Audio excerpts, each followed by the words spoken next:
Speaker sir సభను కొంచెం ఆర్డర్లో పెట్టండి. స్పీకర్ సార్ 2 రోజులు మొన్ననే ట్రైనింగ్ ఇచ్చింది, ఇదేనా సార్ ట్రైనింగ్? సార్ అధ్యక్ష, బీఆర్ఎస్ పాలనలో తెలంగాణ పల్లెలు అద్భుతంగా కేసీఆర్ గారి నాయకత్వంలో తీర్చిదిద్దబడ్డాయి.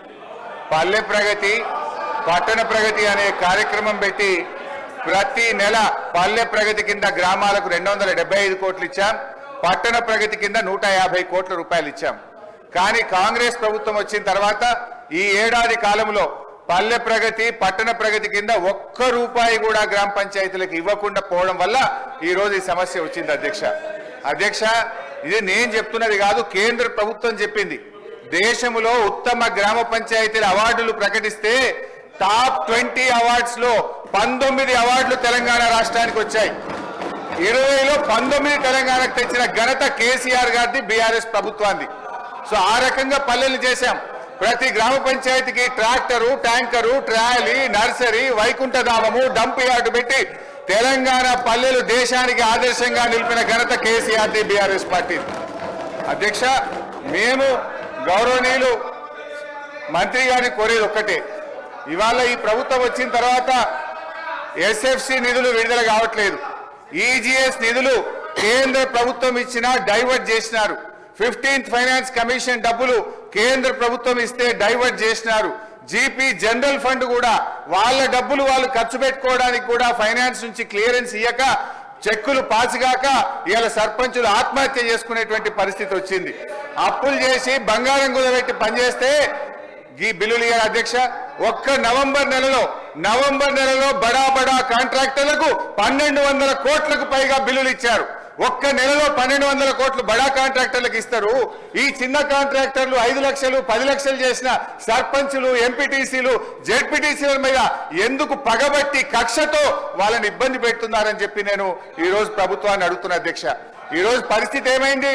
గ్రామ పంచాయతీలకు రెగ్యులర్ గా ఇవ్వాల్సిన నిధులు ఇవ్వకపోవడం వల్ల చివరికి ఏం దాకొచ్చిందంటే, అమెరికా దేశం తెలంగాణకు పోతే చికెన్ గున్యా వ్యాధులు వస్తున్నాయి, జాగ్రత్త అని అమెరికా దేశం ఆ దేశ పౌరులను హెచ్చరించే పరిస్థితి ఏర్పడ్డదంటే పల్లెల్ని ఏ రకంగా మీరు నిర్లక్ష్యం చేశారో అర్థమవుతా ఉంది.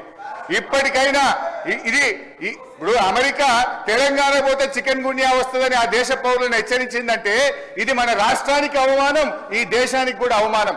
మీ పాలన ఆ రకంగా ఉన్నది. సో దయచేసి మేము కోరేది ఒక్కటే అధ్యక్ష, వీళ్ళు బిల్లులే కాదు అధ్యక్ష, ఎంపీటీసీలు, సర్పంచులు, జెడ్పీటీసీలు దిగిపోయి 9 నెలలైంది, ఇంకా వాళ్ళ జీతాలు కూడా పెండింగ్లు ఉన్నాయి.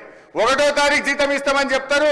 జెడ్పీ చైర్మన్లకు, జెడ్పీటీసీలకు, ఎంపీటీసీలకు దిగిపోయి 9 నెలలైనా 3 నెలల జీతాలు పెండింగ్ ఉన్నాయి. అధ్యక్ష, ఆ జీతాలు ఇయరైతే పనిచేసిన దానికి బిల్లులు ఇయరైతే వాళ్ళు మిత్తిలు కట్టలేక, అప్పులు కట్టలేక ఇవాళ చాలా బాధల్లో ఉన్నారు. నేను సూటిగా మంత్రి గారిని అడిగేది ఒక్కటే, దయచేసి త్వరలో ఇస్తాము, తొందరలో ఇస్తాం కాదు అధ్యక్ష, స్పష్టమైన డేట్ చెప్పి గ్రామ పంచాయతీ ఎన్నికలు మీరు పెట్టబోతున్నారు, ఆ లోపు వాళ్ళ బిల్లులన్నీ కూడా క్లియర్ చేయాలని చెప్తా ఉన్నాం. మీ దాంట్లో ఏం చెప్పింది అధ్యక్ష? ఈరోజు ఇది మీ మేనిఫెస్టో, కాంగ్రెస్ పార్టీ మేనిఫెస్టోలో ఏం చెప్పింది అధ్యక్ష? రాజీవ్ గాంధీ గారు తెచ్చిన 73, 74 రాజ్యాంగ సవరణ ప్రకారంగా మీరు గ్రామ పంచాయతీలను బలోపేతం చేస్తామన్నారు, నిధులు విడుదల చేస్తామన్నారు. కానీ మీరు అది ఏది కూడా చేయకుండా ఇవాళ మోసం చేస్తున్నారు. మాజీ సర్పంచ్లకు, మాజీ ఎంపీటీసీలకు పింఛన్లు ఇస్తామన్నారు. పింఛన్ మాట దేవుడు కానీ వచ్చే జీతం కూడా ఇస్తలేదు అధ్యక్ష. గా పింఛన్ కూడా ఎప్పటి నుంచి ఇస్తారో, జీతాలు ఎప్పటిలో క్లియర్ చేస్తారో, బిల్లులు ఎప్పటిలో క్లియర్ చేస్తారో స్పష్టంగా చెప్పాలని మీ ద్వారా అడుగుతా ఉన్నా. గౌరవ సభ్యులు కొత్త